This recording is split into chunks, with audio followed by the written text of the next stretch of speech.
जनपद पंचायत बिछुआ अंतर्गत प्रसिद्ध ग्राम पंचायत पानाथावड़ी माल के ग्राम कुरईटोला शंकर वन धाम मेले में दुकानदार व व्यापारी श्रद्धालुओं के लिए शौचालय, मूत्रालय, सामुदायिक भवन, भंडार कक्ष का भवन का निर्माण कार्य भी नहीं किया गया है। मेले में जगह जगह कूड़ा करकट गंदगी देखने को मिली और शंकर वन धाम का मंदिर भी कई वर्षों से खंडहर हो चुका है। मंदिर पुजारी व संस्थापक के लिए रहने के लिए भी आवास खंडहर हो गया है। अव्यवस्थाओं से जूझ रहे दुकानदार और श्रद्धालुओं के लिए कोई व्यवस्था नहीं है। बिछुआ ब्लॉक का प्रसिद्ध मेला जिसमें 2 से 4 जिले के लगभग 8 से 10 हजार लोग प्रतिदिन आते हैं। यहाँ सारी व्यवस्थाओं के नाम पर बिछुआ जनपद पंचायत द्वारा ठेकेदार को ठेका दे दिया जाता है, जबकि इस वर्ष 7 जनवरी से 14 जनवरी 2024 तक लगने वाला मेले को यहाँ का ठेका इस वर्ष 2024 की तुलना में 4 गुना रेट पर दिया गया है। 5,22,000 रुपए पर दिया गया, परंतु इसके ठीक विपरीत मंदिर समिति द्वारा बार बार आग्रह करने के बावजूद भी जनपद पंचायत बिछुआ प्रशासन की अत्यधिक लापरवाही के चलते अव्यवस्था चरम पर है। जी, यहाँ सालाना इस वर्ष 5,22,000 के लगभग में ठेका हुआ है और मेला प्रांगण में जनपद पंचायत डॉक्टर पुलिस व्यवस्थाएं करती है, साफ सफाई करती है और यहाँ जो है मंदिर प्रांगण आप देख ही रहे हैं कि अभी भी मंदिर प्रांगण की जो पीछे की दीवार है इसमें प्लास्टर नहीं है और यहाँ पर आने वाले श्रद्धालुओं के लिए भी जल की व्यवस्था नहीं है।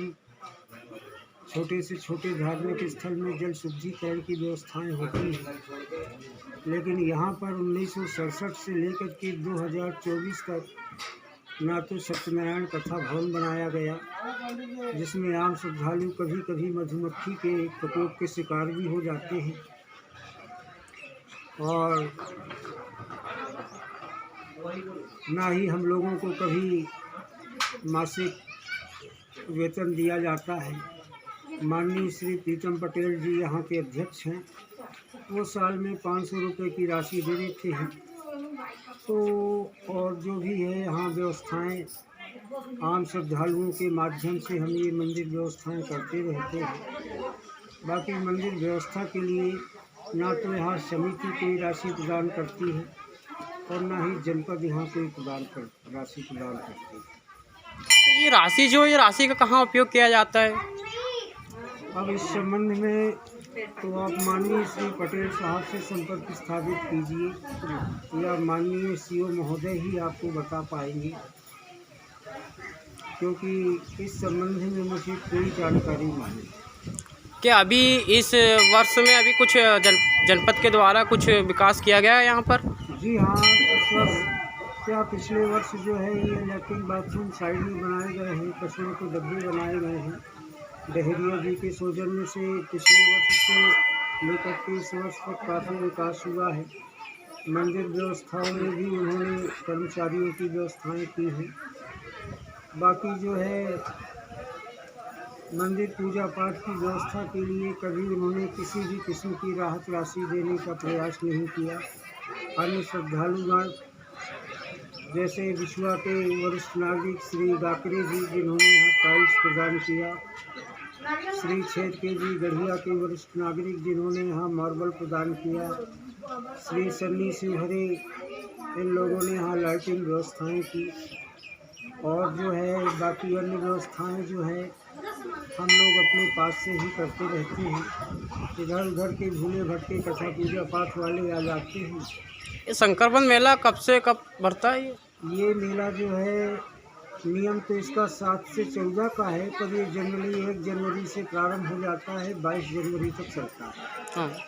और यहाँ साल में 1 दिन का महाशिवरात्रि मेला भरता है, नागपंचमी को भी मेला भरता है और सावन में तो यहाँ पूरे सावन श्रद्धालुओं की भीड़ उमड़ती रहती है। ये श्रद्धांजलि के लिए यहाँ पर पीने के लिए पानी की व्यवस्था और अन्य सुविधा है यहाँ पर? बिल्कुल नहीं। कई बार मैंने यहाँ के जो समिति के पदाधिकारी हैं उन लोगों से निवेदन किया, लेकिन मंदिर की साफ सफाई और धोने के लिए भी यहाँ कोई जल व्यवस्थाएं नहीं है और कई श्रद्धालु लोग मधुमक्खियों के शिकार भी हो जाते हैं। अतः मेरा निवेदन है आपके माध्यम से, मैं ये शासन से माननीय सीएम महोदय श्री महेश यादव जी से निवेदन करना चाह रहा हूँ कि आम श्रद्धालुओं के लिए यहाँ पानी की व्यवस्थाएं की जाए एवं सत्यनारायण भवन का निर्माण किया जाए, क्योंकि छिंदवाड़ा जिले के अंदर सबसे अधिक सत्यनारायण की कथा होने वाला स्थान ये शंकर वन धाम ही है। लेकिन कभी कभी मधुमक्खियों के प्रकोप के कारण से आम श्रद्धालु लोग घायल हो जाते हैं। ये दीवारें भी जो भवन बना है, ये इस भी दीवारें भी जगह जगह फट चुकी है, अभी तक इसका विकास कुछ नहीं हुआ है। हाँ, ये जो है सब भगवान शिव के सत्य के आधार पर टिका हुआ मंदिर है ही। इस पर जो है ना तो समिति का ध्यान है और ना ही जनपद पंचायत का ध्यान है। अब जो इतनी आमदनी हम लोगों को नहीं हो पाती है कि हम लोग अपने पास से मंदिर का निर्माण कर सके, तो इस तरीके से बस इस शिव मंदिर का अस्तित्व कायम रखने के लिए हम लोग यहाँ पर टिके हुए हैं। और ये कब से हो आप यहाँ पर? मैं यहाँ पर 1990 से हूँ। अच्छा, क्योंकि पिताजी सेवानिवृत्ति के बाद 1990 में यहाँ आ गए थे, तो उनकी सेवा करने के उद्देश्य से मैं भी आ गया हूँ यहाँ पर। और इस क्षेत्र के आम श्रद्धालु जनों द्वारा जो थोड़ी बहुत धनराशि प्राप्त होती है, उसी से ही ये सारी व्यवस्थाएं मैं करता रहता हूँ। वैसे आध्यात्मिक नियम के मान से भगवान शिव को घी का दीपक जलना चाहिए, पर यह जानते हैं कि हमारा बिछुआ जो विकासखंड ये आदिवासी विकासखंड है, और इसमें जो हमारा शंकर वन का जो धार्मिक स्थल है यह बहुत ही पूजनीय है, प्रसिद्ध है। यहाँ पे लाखों की संख्या में हर वर्ष जनवरी माह में भक्त दर्शन करने के लिए आते हैं। उनकी सुविधा के अनुसार शासन हर वर्ष कुछ न कुछ यहाँ पे कार्य करना चाहती है, उसके लिए प्रस्तावित धनराशि भी देती है।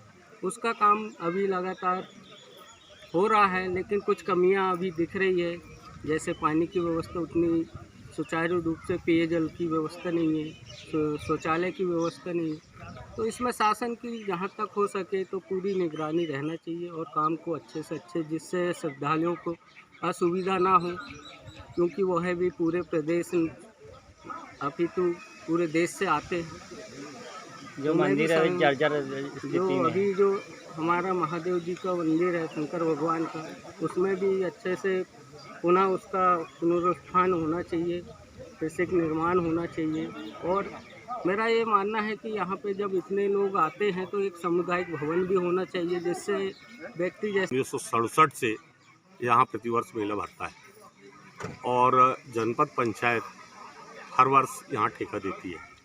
इससे हज़ारों रुपए हर वर्ष आता है, लेकिन विकास के नाम पर कुछ नहीं होता है ना। इसके पहले कमलनाथ जी ने एक निर्माणाधीन मंदिर की प्रस्तावना रखी थी, वो भी मंदिर आज तक नहीं बन पाया है। ना यहाँ पानी की व्यवस्था है, ना शौचालय की व्यवस्था है, मंदिर भी टूटा फूटा है।